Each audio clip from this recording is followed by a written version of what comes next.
Le Pacojet est facile à utiliser. Néanmoins, vous devez tenir compte de quelques points importants.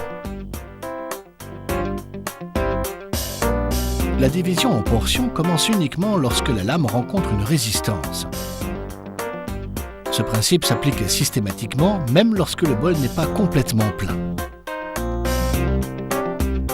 Si le témoin de division en portions ne s'allume pas, cela peut signifier que l'aliment pacossé est trop mou ou que sa teneur en sucre est trop élevée. Avant de pacotiser un bol congelé, assurez-vous systématiquement que sa surface est uniforme. Cette précaution permet d'empêcher l'endommagement de la lame. Pour cette raison, ajoutez toujours un liquide au contenu avant de congeler le bol afin d'assurer qu'aucun élément solide ne fait saillie. Ne mettez jamais le joint anti-éclaboussure et la lame racloir sur le bol comme s'il s'agissait d'un couvercle. Fixez cet ensemble à la pièce aimantée de la tige qui se trouve sous l'appareil. Vous devez veiller à ce qu'elle se verrouille bien en position, ce qui est confirmé par un clic audible. La lame racloir élément risque d'être endommagée si cette opération n'est pas réalisée correctement.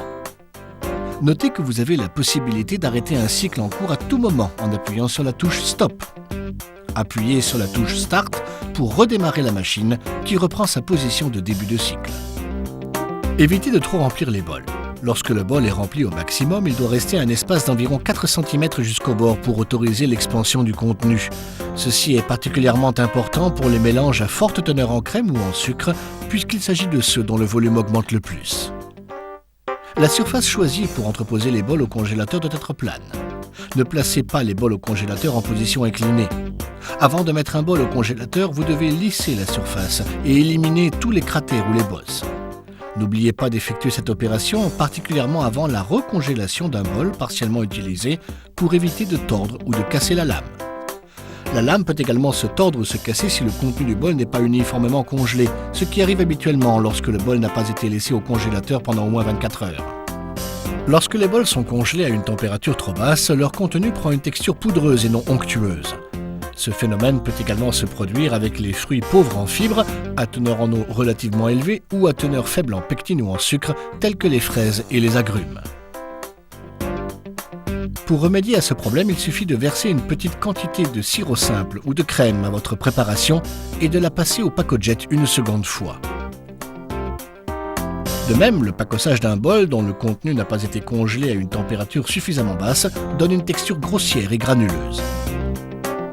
Lors du nettoyage et du rinçage, versez toujours l'eau dans le bol en acier inoxydable et jamais directement dans le bol externe noir en plastique, sans quoi l'appareil risque de s'arrêter avec la tige déployée dans le bol.